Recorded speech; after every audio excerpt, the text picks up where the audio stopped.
And it's a very happy Saturday here in Toronto as we are still pumped and ready for Game 2 tonight after demolishing the boys last night. I stayed up for the entire game. I kept texting Jeff throughout the night. I'm still awake.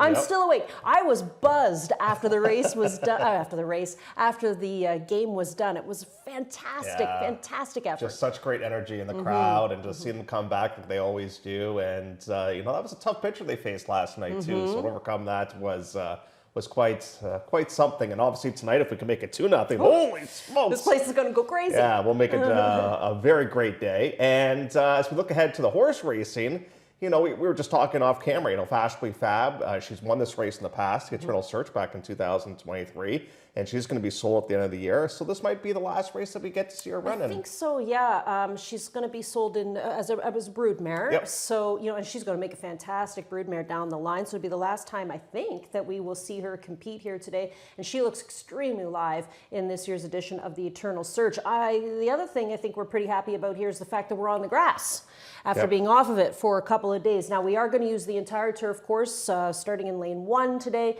and turf listed as good. Yeah. So anytime you get a chance to race on turf, I feel in Toronto this time of the year, it's bonus. Yeah. These are not guaranteed days. So we're going to get back onto the turf. We have 3 turf races. One of them actually being a marathon event too. Long distance race. I thought maybe we'd see two-way cross in that race, but they probably don't want to lose the horse. Yeah, that's true. They just took the horse not that long ago. Now, last night, good night for racing for a couple of big outfits. The DeRusso barn with 2 winners on the program. Kevin Attard with bookends. He won the first race with King Rosso, came back to win the last race with Chambers. Rafael Hernandez with a couple of wins, and Austin Adams back on the beam again. Yeah, great to see him win a couple. Gave Shinigami a perfect ride to pull off the victory, and then he also went on the program with Bold Reload, who was able to go to the front and just kept on plugging along for a barn that, as you said, the Skitterian outfits, they're on a bit of a roll right now. Yeah. And I think surface is very important for Austin Burpin tomorrow. I think it's got to stay on for him to have some success. But if it does, he's razor sharp right now. He sure is. Yeah, he's been the moneymaker for that outfit.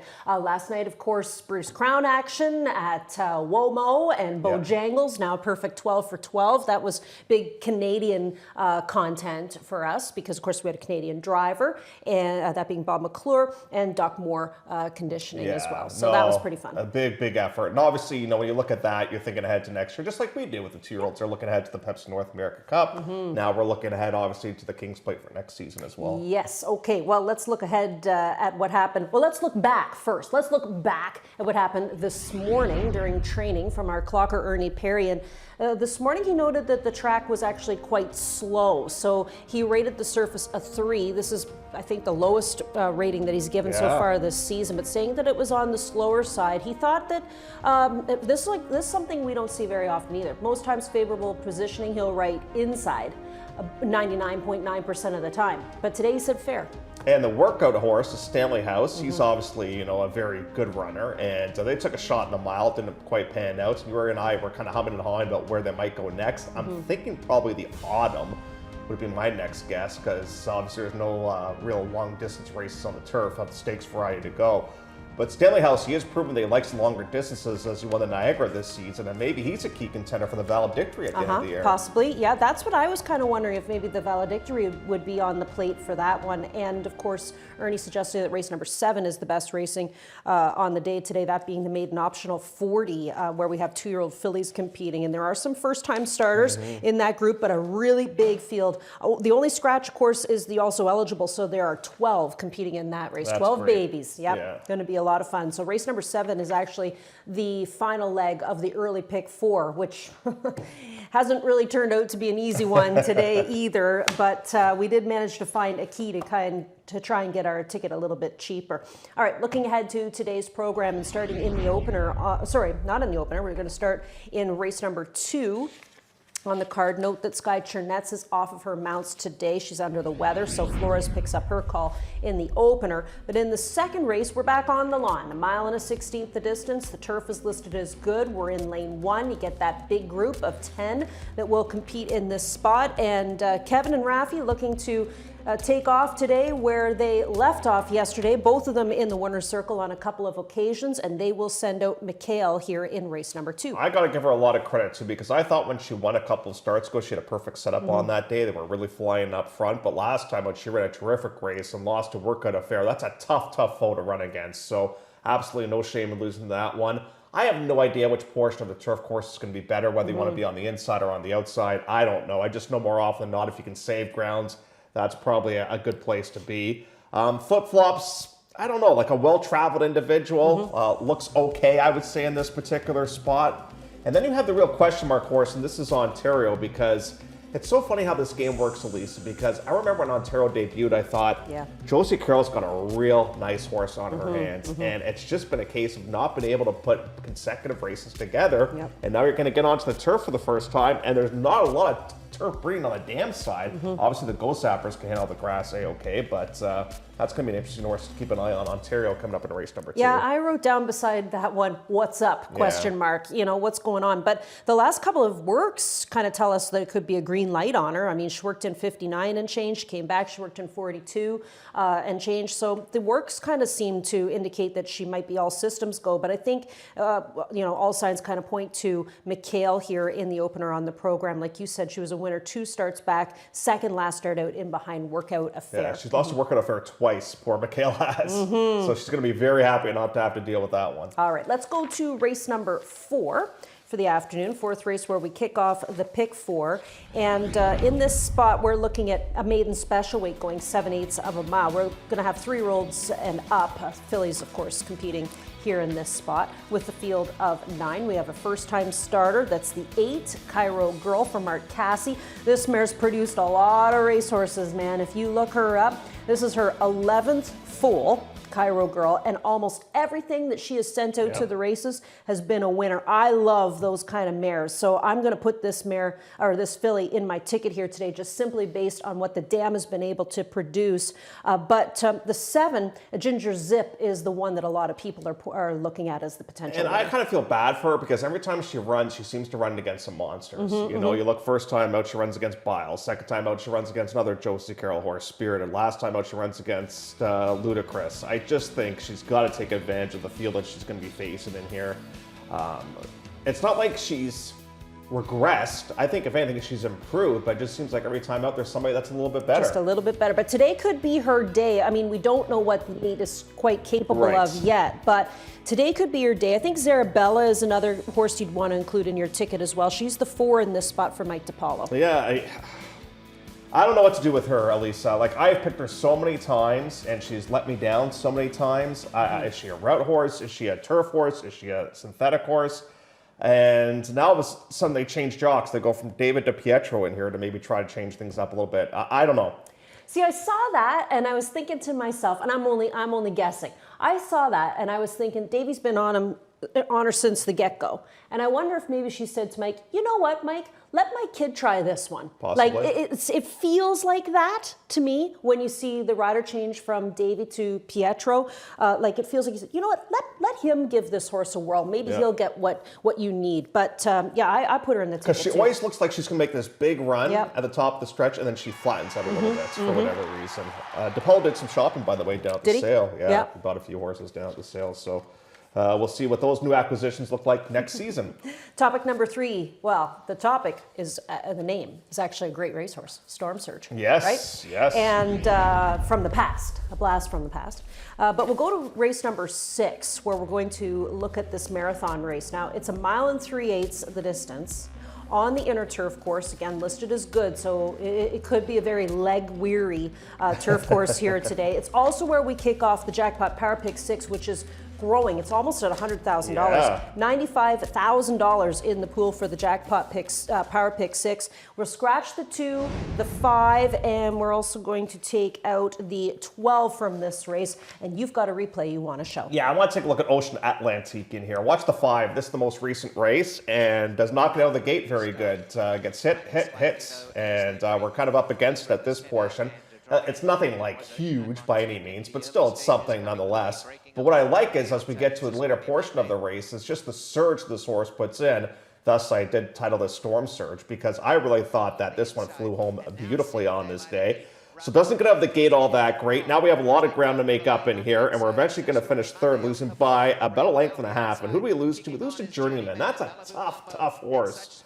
And I look back, and this horse has gone in these kind of marathon races in the past and has done okay. But just watch how this horse finishes up here on the outside, the 5. Really, really good, effective off-the-pace rally. And I'm quite enthusiastic to see how he runs today. The only real negative here, Lisa, is with Ocean Atlantique is the draw, because we're going a mile and 3/8, and we're going to be way on the outside before that first turn comes. So I don't know exactly how Flores is going to save some ground, but they're going to try and do so. You and Doug both going towards the 7, this being one more brew.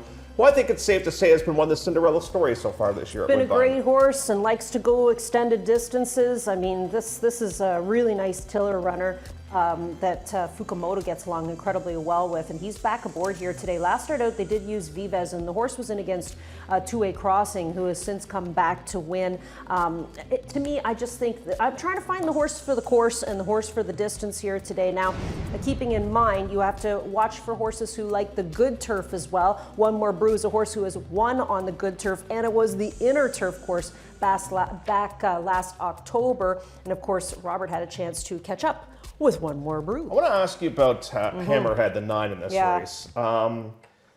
What They're obviously high on this guy because he ran the Toronto Cup. He ran in a Grade 2 at Aqueduct and finished 5th. And I think they think he's a long distance horse. The problem with me with him is he does lay in races, which I don't really like all that much. But what do you think about him in this race placement? He's a one-time winner taking on some pretty salty horses. I put him in for 4th just because I'm going to give him a lot of respect for that 5th place effort in the Grade 2. And, you know, this is actually a horse who's been in Grade 1s before as well. So they have always thought very highly of him. The barn that owns him, Gold Square, I mean, they own some pretty awesome racehorses. You know, I used him for 4th. I did, like I say, I think in this race you better go price shopping, because it's the distance, it's the surface here today, these tricky turns that they're going to have to get around as well. There's a lot of different factors. It's not your typical to Woodbine course. It's going to have some give to it today. So some horses will not handle it all that well. And to be very honest, we haven't had a good turf course in a long time. I mean, it has been ultra firm pretty much all season long, thanks to the good weather that we've had. Race number 7 is where we go to next. This is a replay you're going to show us of a horse who got himself into a little bit of trouble. Now, if you were watching earlier on, you saw that Ernie Perry, our head clocker, reports that this race is the most exciting and probably the best wagering race of the afternoon, and I would tend to agree. It's a maiden optional 40, the race for 2-year-olds. You'll get some first-time starters, and you get a full field of 12. But Jeff, who is the one that we want to keep an eye on? This is Sudbury's Ghost little sister, and this is Hurricane Amelia, who I thought had a real educational experience last time out and got outfinished by Sobiak, who was the heavy favorite. So right now, we're in the pocket kind of positioning here, the 2. Sobiak is the 4 who's right in front. And Sobiak makes it really, really tight on Hurricane Amelia. But Hurricane Amelia tries, but I think there was some intimidation or maybe lack of seasoning. Or maybe, you know what, maybe she just lost to a better horse on this day. But she's making a real tough move here up the inside. And she's kind of pokes her head up there. And she's like, well, I'm not so sure about this. But she goes, like she tries, and she's in there now. And it looks like she's going to win the race. But the horse on the outside, just a little bit more seasoned, maybe. Oh, it's a bob, though, honestly. You know what I find with babies, too, is babies are always looking for somebody to go with. You know, and you know, you can talk to any of these riders here after a 2-year-old race is done, and especially like last weekend, for example, when Barb won the stake. We talked to Ryan Munger, and he said he was kind of waiting for somebody to come with them. You know, they train in company, and that's all they know at this stage. They're just youngsters. So I'm going to go towards Heart Tap on the outside. I'm going to take a shot. I hate the draw. I'm picking some horses today with brutal post positions. But Heart Tap, I think, will appreciate the easier company. I like that you've gone towards Hurricane Amelia. I think you're on to a real logical one in there. What do we do with Golden Goose, do you think? I think we're in the right spot. I think they tried that maiden special. It just didn't work out. Now, you know, realistically, the 40 is where she needs to be. I get they paid a lot of money for her. But, you know, it's Rafi's taking over on this one for Cassie. We got to take a serious look. Anytime they're dropping from maiden special weight in for 40, you do have to look because it's a massive drop. Did you see that her daddy got pension, Medaglia d'Oro? Yes, I did. I think it's like in his late 20s, mid-20s. Good for him. Working on what he liked all the way to yeah. But what to a fantastic retirement. stallion he was. Yeah, well, hey, we're going to miss him. That's for sure. But so Hurricane Amelia, where I'm headed. The interesting horse in here too is the 5 to me, and that's Whiskey Over Wine. You know, this horse gets onto the Lasix program here today. Could move up. With some experience. Starts have been a huge problem with that horse. It's always broken a little bit slow. Hopefully we overcome that today. All right, so that is the 7th. As we go to our next topic, which comes up on the stake race for the afternoon, that being the Eternal Search. We weren't sure if we'd be on the grass, to be quite honest, when we were doing the handicapping on this one, because really the race changes, and we've known that over the last, week or so that we've come off of the grass. When it's 7.5 on the inner, it goes 7/8 of a mile on the main. So it goes from a 2-turn race to a 1-turn race. So it's a significant change. And then you have to ask yourself, what horses do you think will handle just the 7/8 as opposed to the 2-turn event? But here we go with the Queen, Fashionably Fab. I would assume that today will be her swan song for Terra Racing Stable. I did speak with them, and when she raced in the Matron. And they had mentioned that she was entered to be sold in the breeding stock sale down in the United States. So she's going to go on to be a good mare and broodmare, and this would be a nice feather in her cap to go away from racing with another stakes win. I hope they put a high reserve on the horse because I'm sure they will. Because they will breed, but obviously with the money right now in Kentucky, it's hard to turn down anything right now, right? And I was looking sort of at the start of the end that she wasn't as good as she was in previous years, and she might not quite be, but I think her last 2 races were a lot better than what we've seen from her earlier on this season. Very uncharacteristic for her not to have a win yet so far in a particular season, but that's what we've got going on right now with that one. So obviously Santino's got 2 in this race. He's got a speedster, one that's going to be coming from off the pace, and the stable star is Little Teddy. Now, Little Teddy did get a great setup on this day, but visually, this was one heck of a race this horse put in on this day. And a very confident ride, courtesy of Austin Adams, is able to pull off the victory. So you've got a real long duel here up front. And just staying on the fence right now is Austin Adams, and he will eventually just fly up that inside, and the horse gets a 96 buyer for this performance. So clearly we know the horse likes the inner turf course. My question that I'm thinking, and I will pose it to you and to all the viewers here today is this more of a sprinter, or can the horse be as effective going around 2 turns? Because if you look at the Ashbridges Bay last season, she got to the front, and then she kind of wandered a little bit in that race, and eventually would finish in the 5th place position. I mean, she still has a lot of horse on that particular occasion, but I just don't know about the 2 turns with that one. The way she won last start and the way that she galloped out indicates that we're going to be okay, I think. And just that power. Like, she grew wings, basically. I think even Austin was really surprised with the turn of foot that she had as well. But that being said, this Fashionably Fab coming out, a graded stakes company coming in here to an Ontario sired event. Yep. I mean, this is the perfect spot, I think, to say goodbye to racing. So, and for Pietro too, because this horse has been a really important horse and always will be a really important horse for Pietro, because he scored his very first stakes win on her. And then it's an important horse for the family, because when Pietro was hurt, David picked up the mount. Davey rode her perfectly and got another stakes win. So I'm sure in the Moran household, there's a big picture of this gal. There's probably more than one. 2, for sure. And we're going to miss her greatly, and she's been a wonderful, wonderful horse for a long, long time. Let's go to race number 10. 10th race kicks off the late double. Mile and 70 yards, the distance here for the 10th race. And this time we're looking at 2-year-olds yet again in a field of 10. A maiden special weight here for the girls. And, no firsters. One first-time starter in this race, and that's Ashley B., who goes out for Pat Dixon in the Colebrook Farms, debuts on the Lasix program here today. I'm looking at Lunar Path.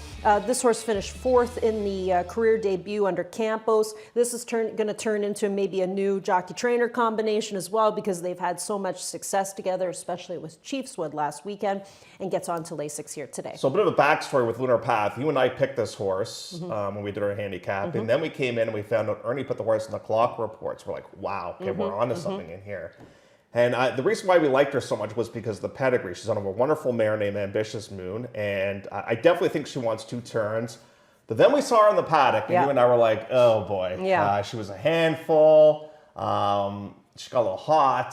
I think she had a couple of handlers on that day too. But she ran on very, very well to finish in the 4th place position. If mentally she's better today, I think that would be a huge sign that she's going to run an absolute corker here today. She must have schooled in between. I mean, Rachel just does everything that you need to do, right? So I would be expecting to see a different filly over here today as well. She is the top selection for both Jeff, myself, and Ron Gearkink. The 4 is the other one we're taking a look at. This is another horse getting on to Lasix after a good debut as well in Golden Harvest. And speaking of Chiefswood, lost to a Chiefswood horse last time on a bull time. Might go to the Princess Elizabeth, might go to the Mazarine. And then you've got Live Oak's Viewpoint, who I thought ran tremendous first time out, going 7/8. And Mighty Tanner just missed last time out. You know, I'm so excited. That to me, this is when it gets really fun with the 2-year-olds and we start to go around 2 turns. Yeah. Because now this is really a look ahead to next season. Oh, for sure. And there's 3 or 4 of them that are sitting on really big efforts here today in race number 10. I have a question yes, for sir. you. And feel free, if you're on Twitter or whatever, maybe you can answer this. Why is it with 2-year-olds we go a mile and 70 yards? Like, what's the big difference between a mile and 70 yards and a mile and 60? I honestly couldn't it. tell you that. I don't know. I don't know. That's a question for the race office, I think. Just a curiosity thing, because it's not that much of a difference. I know. But I've always wondered that. I don't know. Maybe it's just that's the way we do it here. Who knows? Yeah, I don't know. Like one of those things, if it ain't broke, don't fix it. We've been doing it like this for years and years and years, and we're going to continue doing it like this. It's hard to say. Yeah. Because next time I would think, well, I'm out of 60, you say, well, I'm a little concerned about the stretch. Yeah, you can't. The 11th race is how we wrap things up, and we play the Jackpot High 5 in the 11th, a mile and a 16th the distance, and that carryover is close to $40,000. Now we're going to scratch a couple of horses. I think one of them's significant. Deputy Daddy coming out of this race is a vet scratch, and I was going to use that horse in my ticket here today. Semi Meister is a steward scratch from this race, and your buddy Friendly Ghost is back here again today. Now he got the tables turned on him last time by Summer Commander, and Summer Commander came into the paddock looking like a winner. And he came back looking like a winner too, but he just didn't respond last start out. Maybe a bit of a bounce effort. Does Friendly Ghost get himself back into the winner's circle? I think he definitely bounced. I think he regressed big time. And I was actually just going out to watch the race that day, and I bumped into Sue, who owns the horse, and I said, oh, he was pretty good in the paddock. And she goes, you know what? He was almost a little too quiet in the paddock. Too quiet, yeah. So I wonder if, maybe he just didn't have his A game on that day. Now, he's going to give it a shot here going around 2 turns. We know he can sprint effectively, but can he go around 2 turns? That's obviously the big question. I think he'll be fine, but I just hope we get the real Friendly Ghost here today. Well, we can't forget he did race in the plate trial, and he was 3rd there when traveling around 2 turns, and he certainly has come back as a pretty neat horse this year in the back half of the campaign. But there's some others in here that are going to make it tough. Horses with far more experience, right? You could look at Fighter in the Wind, for example. He's been a lovely little horse this year for the Morden outfit and Michael Edwards, and they're dropping him in for $32,000 today. So that's interesting. You got Aristotle from the Cassie outfit coming in off of a big win. A Tour of the City, another Cassie horse who's a player here. I wanted to pick, but I just thought it was maybe too much of a move up in class. I really liked Scudiera last time on the horse won big, but I kind of thought maybe the horse would go in a 40-2 and not in the first level allowance. So I put that horse second. Your buddy El Kabong. Yeah, El Kabong's hanging around. He didn't run that badly for the new outfit, but you have to kind of keep in mind he was in for a quarter, right? So this is a bit of a tough. Lost by a length and a half to Journeyman. That's a pretty good reference. True. So that gets us through the 11 races. I got to flip the page on my script and see what else, because I don't want to miss the commercial break. Oh, it's coming up next. Alrighty, we're going to take a quick commercial break. When we come back, we'll talk about plays of the day, clocker horses, and we'll look at some stats and standings. Horse racing? HPIBet.com is Canada's leader in online horse betting. Access thousands of live races from hundreds of tracks worldwide instantly. Enjoy the most advanced betting tools like AI Smart Picks and exclusive cashback rewards you won't get anywhere else. Join today and get up to $100 in free bets. Get the ultimate horse betting experience with HPIBet.com.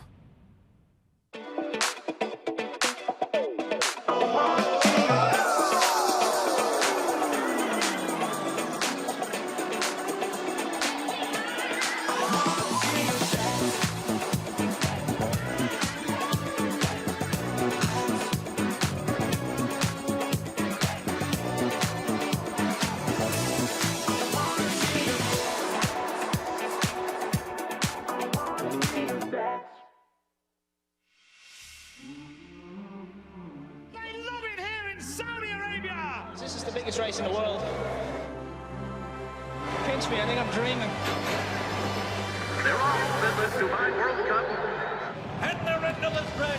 Two of the great racehorses in the world. Giant killer by name and by nature. A race for the ages.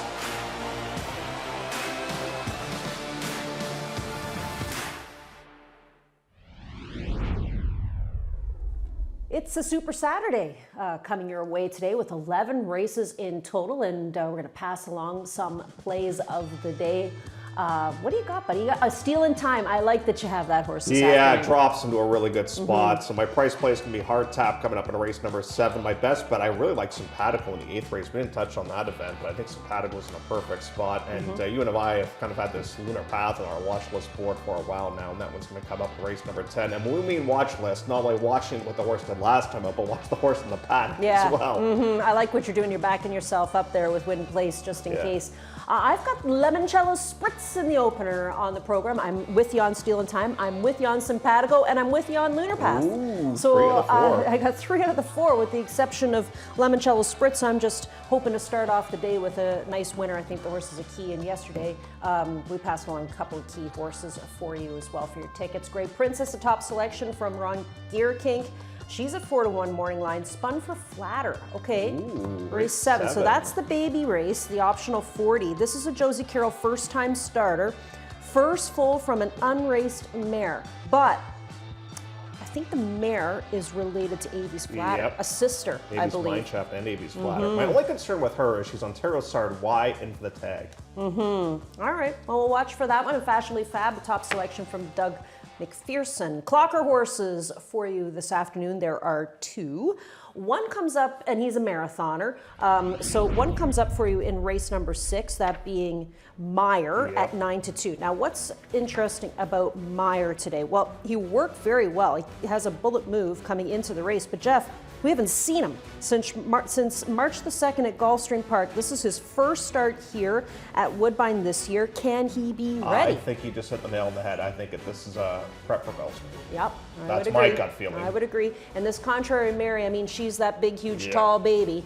And since they stretched her out, she seems to like the stretch out. She's 12-1 morning line, and Ernie was impressed by the workout that she had as well. As promised, stats and standings. Now we're going to take a look at the last couple of weeks. This is always a surprise for us because we don't quite know who's going to be on the list either. But one guy you won't see on the list who is doing very well and had to take a little bit of time off is Austin Adams. He would probably be on this list because he was going so well. But Raffi with 11 wins. Fraser's had some great days. He had 3 winners on the Thursday card. Flores had a massive week last week, and Ryan, he just keeps on winning races. Look at Esmond's ROI, 456. If you're a fan of Mr. Flores, you have been cashing some very, very nice tickets along the way, and I think Ryan's going to be serving some days for a ride infraction earlier on this season coming up in the not too distant future. Okay, let's see what our trainers are doing for the last couple of weeks and just who's making the noise. Dale makes it on. Look at that. Yeah. Okay, so Dale has to be on next year's list for a professional photo. Suit shot. The suit shot, exactly. Cassie there with 10 winners. Drexler Barn heating up again. Kevin's always there. And Dale had 2 winners That's on a the good picture, program. though, of Dale. He looks very serious, very focused He on is his, a very serious focused on person. his task, watching his horses. So, he's had a great year, Dale. Sometimes when I'm driving home, because, you know, Dale's out my way. Sometimes when I'm driving home, I get passed in the speeding lane by Didi. It just goes right past me. Well, I hope it's not him driving. Listen, if I'm him and I got to drive in at 4, I know. well, you've got to be leaving the house at, I don't know, 3:30, 3 o'clock in the morning. At least he doesn't get traffic. Yeah. Just don't get any tickets, Dale. No, don't do that. The Overskate is tomorrow. Now that race is scheduled for the turf too at 7.5 furlongs, and we have a group of 7. Now you and I have talked about this race quite a bit since it's been drawn because it's a great little race. It is. Super betting race, but it changes completely if it comes off the turf. Exactly. So we're going to give you our picks for this race, but we will probably change just so everybody knows if it comes off. Because I've gone towards Awesome Bourbon. I don't know if you have or not. Nope. You went Cruden Bay? Yep. Okay. So I'm going towards Awesome Bourbon, who likes this particular course and is a real inside turf course specialist, whereas your horse, I think, is a little bit more versatile, can handle synthetic and can handle the turf. So And he's got lots of stakes experience. I would probably scratch on to Cruden Bay, I would think, if it comes off. But I'm going to stick towards Awesome Bourbon, who has just been amazing. He as has. of late. He's been absolutely amazing. I think I've got him in the second spot, right? I went with experience in Stakes Company over Awesome Bourbon, but I wouldn't be surprised to see Rapid Test run a big race, and same with Society's Thunder. I mean, could you imagine if Society's Thunder pulled off the upset? It's possible. But watch Rapid Test win that race after a big debut, and they wanted to race on the turf. It came off very, very late. They had to scratch. Yeah. So this is plan B to go into this race. I would hope for the connection's sake the horse does run Yeah, well. sometimes Plan B works out better than Plan A. All right. 22 races, my goodness, over the next couple of days. 11 today, 11 tomorrow. We got a baseball game tonight. Breeders' Crown? Breeders' Crown, oh yeah. Hey, quickly, get your Breeders' Crown programs out too, because they have a really busy night of racing action there. The big money on the Older line horses, tonight. You know, it's older horses, kind of the superstars of racing. Yesterday it was the future of harness racing, and tonight it's the superstars. So they will go at 6:35. For first race post time over at Womo. And you don't have to watch the Leafs because they're not playing very well. So that's one thing we can scratch off yeah, our list for the night tonight. 20 minutes to go before the opener here at Woodbine. Good luck with your selections.